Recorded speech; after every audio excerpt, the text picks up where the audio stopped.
Alright, well, what I'm going to start doing here is I'm going to go ahead and I'm going to bore in. I'm going to try to bore all the way to the bottom. I'm going to figure out my bottom with this little depth gauge here. And loosen it up. And just push it through until I get the depth I want. I'll measure it down here, and I'm going to leave about a ½ inch depth down there. And tighten that up, and then I'll measure it off my Forstner bit and mark this off. Well, there's my pen. There's mark it right here. Alright. Now I've got my mark. Once I reach that mark, I know I'll be at the bottom of my vessel. So right there it is. Okay, we're going to get started on this. But let me wind this all the way up. Maybe I won't end up erasing my mark.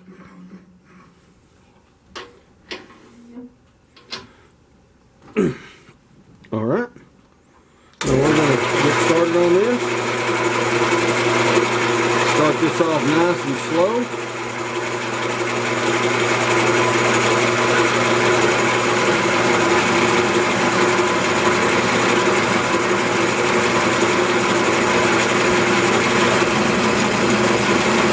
Always start off nice and easy. Let all these teeth bite and start cutting a circle. Those are your guides, and that'll get you started off straight. Alright, we've gotten all the way down to the bottom. Yep, there's my mark.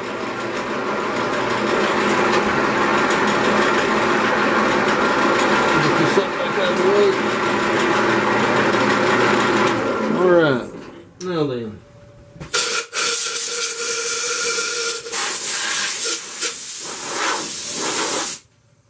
Alright, get everything blown off.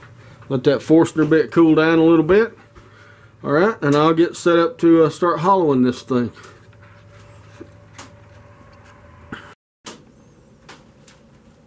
Alright, well, we're just about to get started on this and hollowing this out. And what I'm going to use is it's a high-speed steel cutter that James Templeton sent me, and it's 10% cobalt, and I've had very good performance out of this thing. So let's give this a shot. Let's go ahead and fire up the lathe, speed it up.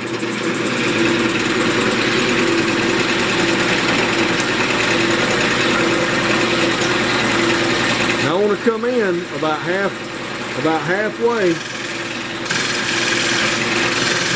and just start hollowing this out. Nice and easy.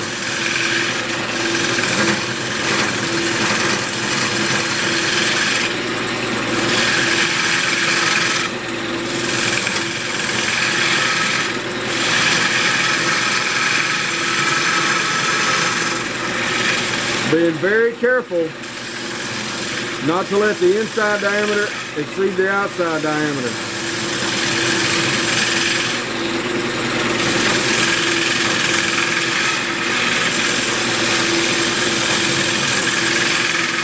This cutter really works well. He said he found this on eBay.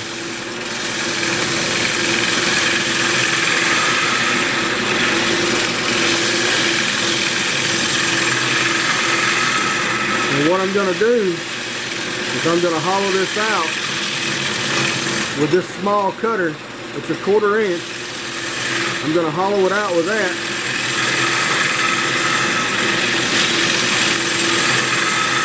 And then I'm going to come back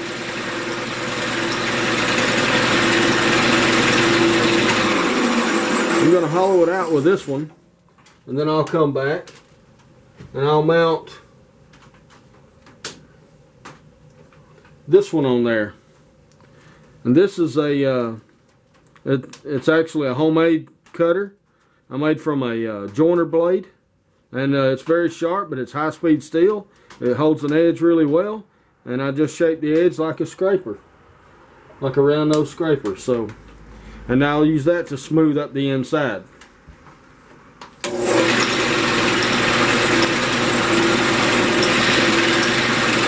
But just take your time and don't get too aggressive.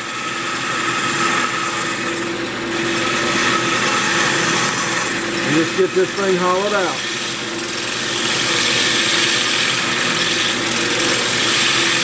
And right now I'm just trying to follow the profile. But I'm going to come back and I'm going to dress the top up a little bit later.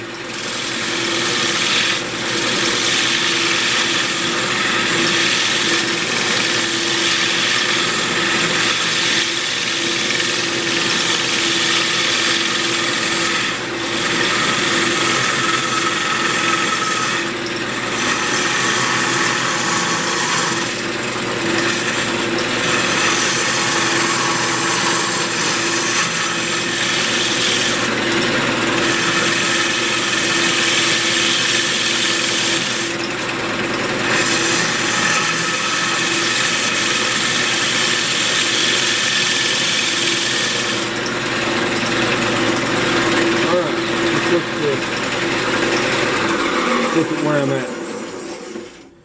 Okay. It looks to me maybe a 1/4 inch thick right here around the neck. I'm checking it. Well, actually it's about 3/8. Alright. So we'll just continue on hollowing. I know I've got plenty of room here to go, so I'm going to continue to work.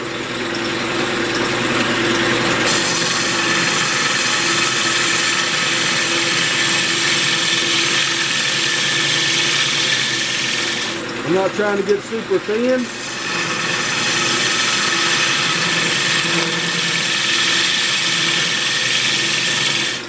I just want a good functional vase.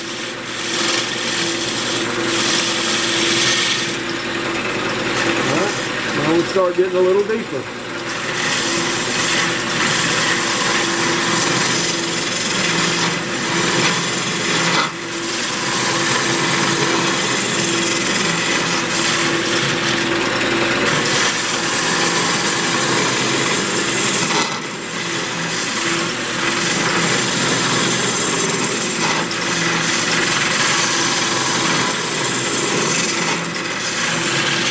Right now I'm just hogging out material.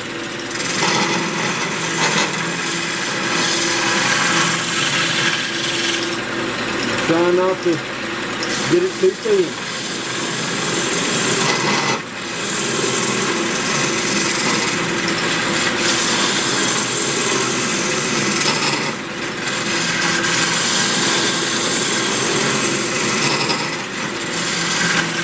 This cutter is just great, boy. I mean, it's just wearing that stuff out.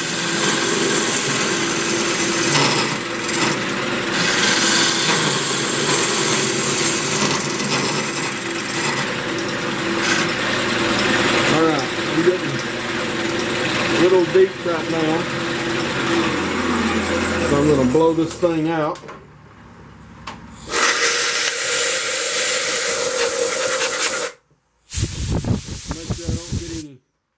Stuff on my lenses.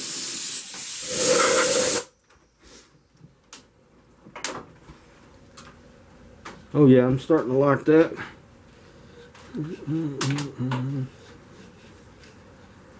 Okay, I want to go ahead and start kindly smoothing up a little bit.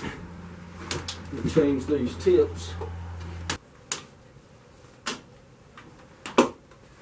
Alright, now we're just gonna, I've got this one, I'm just going to start kind of smoothing up and cleaning up on the inside here. I'll come back, I'll get this edge that's been roughed up mainly by my parting tool when I first started, but I'll get all this with a gouge.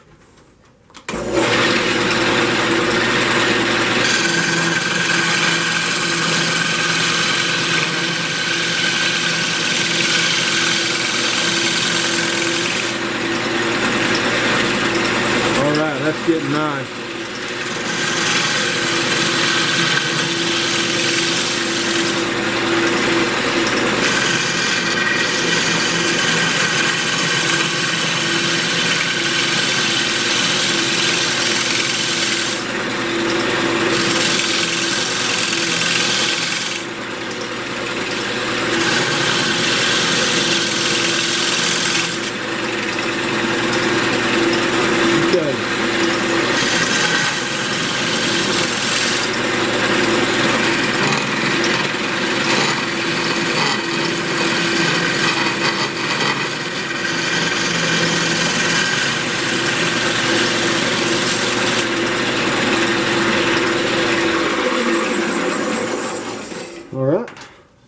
Oh yeah, I'm liking that a lot.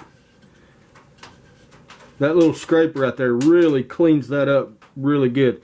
It's about, well, actually, let me measure it. I made that cutter out of a joiner blade that is about 9/16 inch wide and an 1/8 inch thick. But all I did was I just put a bevel on it, the same as my round nose scraper. And buddy, it really cleans this thing up good. So anyway, I'm going to continue on hollowing, and as I go, I'll continuously, especially now I'm actually pretty close to the bottom already, but I'll use my calipers to check my depth or my thickness of my wall, and that way I get a good uniform thickness. I'm not looking for a real thin wall or anything, but I want it to be consistent from the top all the way down, and I'll leave about a 1/2 inch down on the very bottom, just to add, you know, a little weight, help keep from knocking it over. But anyway, I'm going to keep going like this, and I'll use the small cutter to get in there, and then I'll use this one to clean it up as I go. Alright, well, I'll be back in a few minutes. Alright, okay, well, I'm just going to start working on this edge.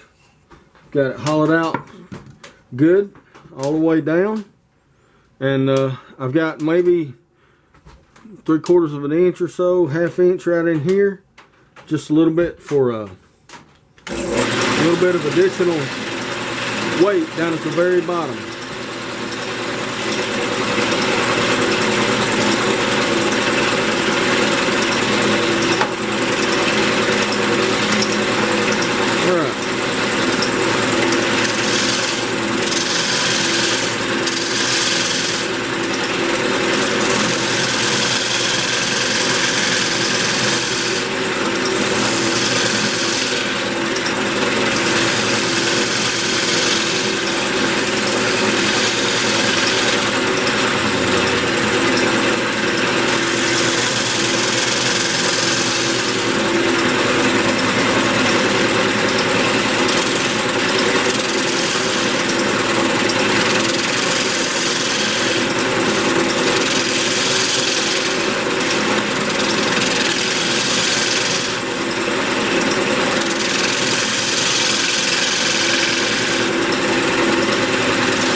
Taking really light cuts here.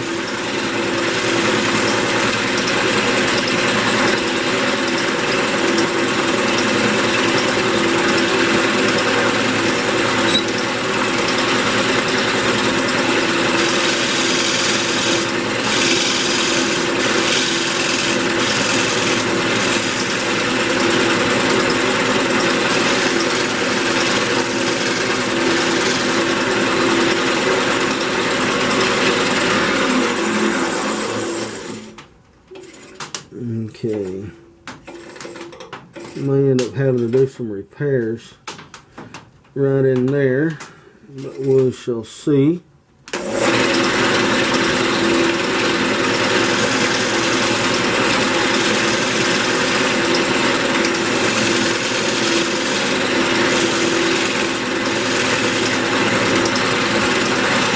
That wood is really, really soft.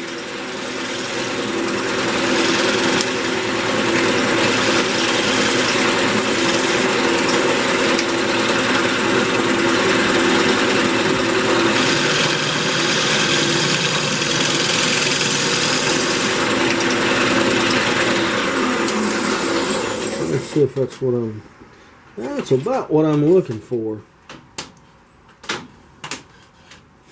Alright, okay.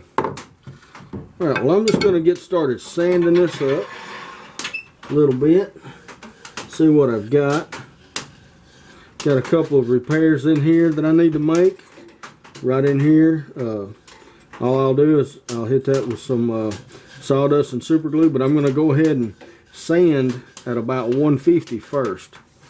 And we shall see how that works out. Now this is a big hole, so I'm going to be sanding just like this with my fingers, okay? But it's a big hole.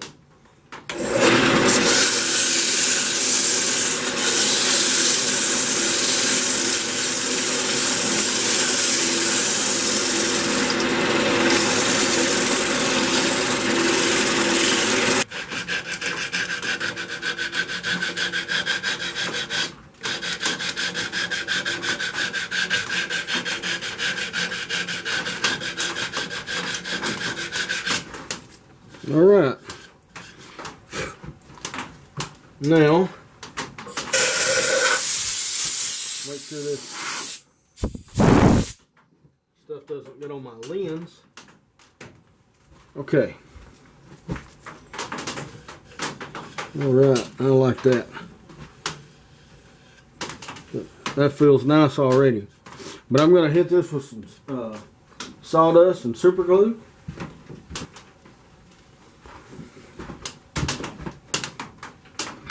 And I'll just take some of this out and grind it up in my fingers. Really, really, really fine. And it gets so fine. It is literally almost like flour as far as being ground up really fine.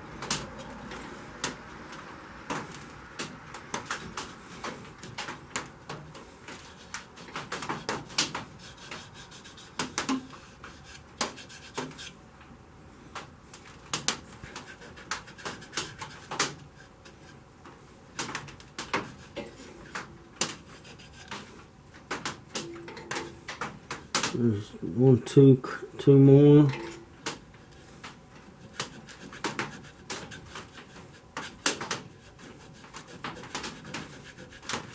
Really,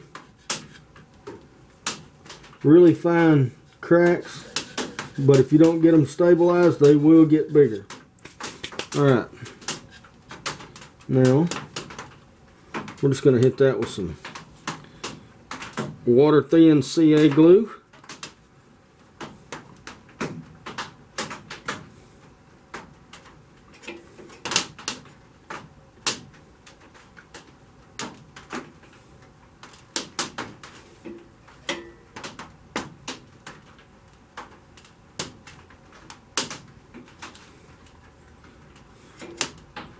Alright, where's this other one?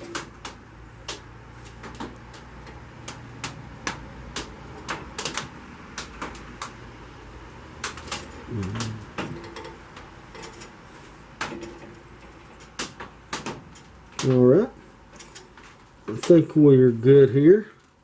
I'll let that cure up for a few minutes. I'll come back and I'll start my sanding and get this all nice, and I'm going to finish the inside the exact same way I did the outside, at least as far in as I can reach. Okay, alright, I've just knocked this all off with 150 grit. Now I'm going to start running through my grits, or all my different grits, and get this ready for finish, and then we'll come back and we'll get some finish on it.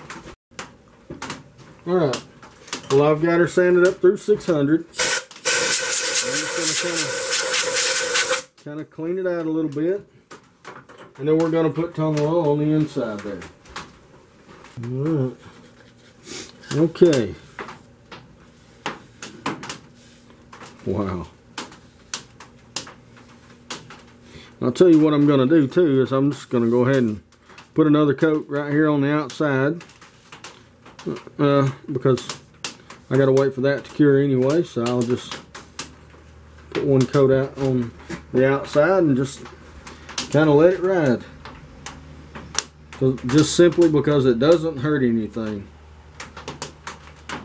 And I'll be coming back and sanding again with my highest grit, which is 600, or I may even just use steel wool.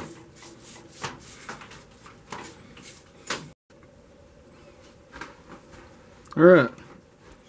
Well, now I'm just going to go over this with some steel wool really lightly.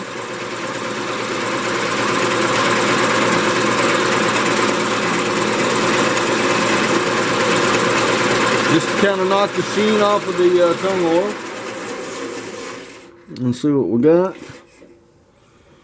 Wow, that thing is really, really, really slick.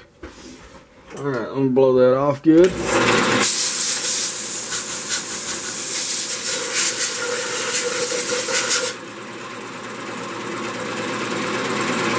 Alright. Now I'll just get ready to start putting on my wax. I'm using this finishing paste wax from Minwax, and you can buy it just about anywhere. Buddy, it's cold this morning. That stuff it's hard to get out of the can. But I'm just going to apply this on, and I'll put it on this way and just rub it on. Make sure you rub it all over real good.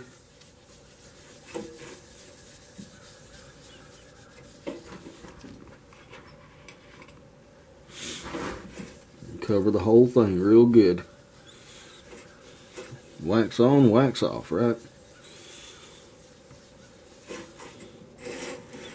You see that repair right there is almost, I mean, it looks like the pith. Using the coffee grinds will give you a nice dark black color.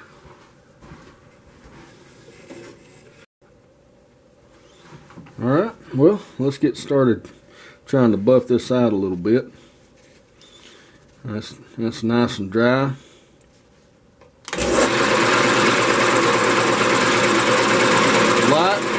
Nice light buffing. In the beginning, you're just going to be removing the excess, which is what I'm doing right now. Then you'll come back and you'll be buffing it off.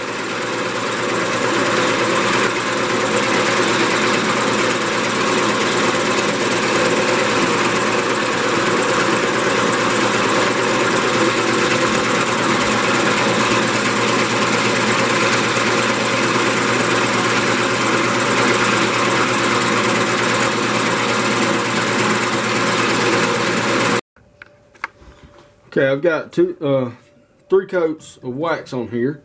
Now I'm just going to go back and I'm going to do my final buffing. I've already wiped off the excess. I'm going to go back and do my final buffing. Always keep a good, clean part of your paper towel. Just keep folding it up and keep a nice fresh surface on there.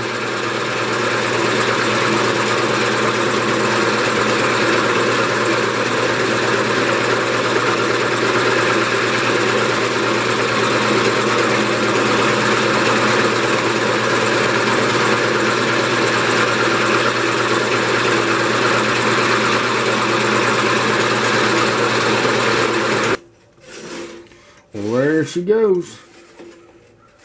Looks nice. Alright, now we just need to get this thing off of here. Alright, I'm going to get my vase mount out and I'll be right back. Now, with this mount, the only thing holding everything together is pressure from the tailstock. It keeps everything in line and all that. And I have thrown vases out of here, and so you guys may get to see this all this work just get thrown all to pieces. But anyway, I'm going to get in here and try to take this tenon off. Very light cut. Alright.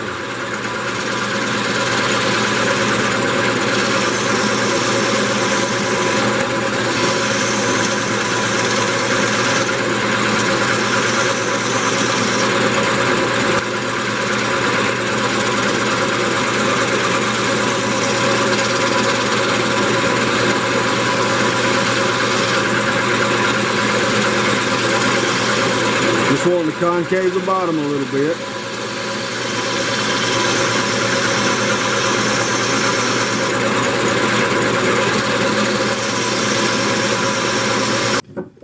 And that's going to be just about all I'm going to do on here. I'll probably put a couple of little decorative marks in here. You know, just to kind of see how it is. See what happened right there. I'm really close. I'm glad I stopped when I did. But anyway, I'm going to go ahead and sand this down. And then I'll get ready to sign it, and I'll wax it. I'll wax it up. Alright. But I'll have to come back and cut that off and sand it too. Alright. Had a couple little cracks down here in the bottom. I just went ahead and stabilized those while I'm at it. And I'm letting this glue cure up. Then I've cut this off with my coping saw. Now I've got to come back and even it up. And I'll just do that with my Dremel and a little drum sander on the tip.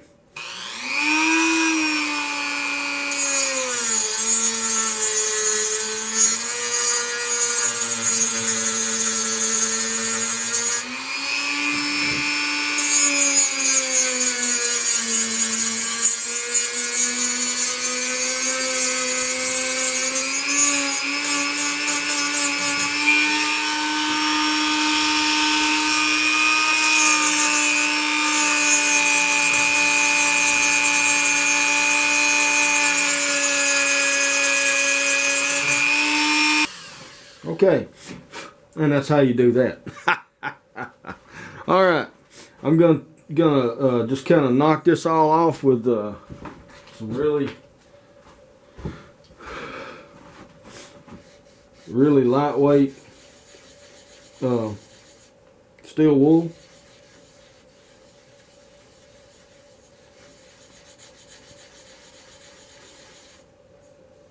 All right. Very nice, very nice. Okay. Alright, well, I'm going to heat up my wood burner, and I'll be back in just a minute. Okay. I'm definitely not the world's greatest person at wood burning or pyrography, but I've just recently got my wood burner, so bear with me on my signature there. But anyway, what I'm going to do with the bottom here is I'm going to finish it just like the outside. I'm going to put a coat of tung oil on there and a couple coats of wax, and then I'll be right back, show you the end. Well, all right, we're at the end of another project, and I like it. It turned out nice, I think. The oil and wax finish on this thing really brings out a nice sheen, and using the tung oil to fill in the microscopic little voids in there really makes this thing smooth. I've had a lot of questions about that method, you know, and you know, people think it may not be durable. Well, I mean, I've got projects in there that I've used the same method with for years, and those projects still look good. So give it a try and you be the judge. If you like it, use it. If you decide that you don't like it, then, you know, you're out a piece of wood.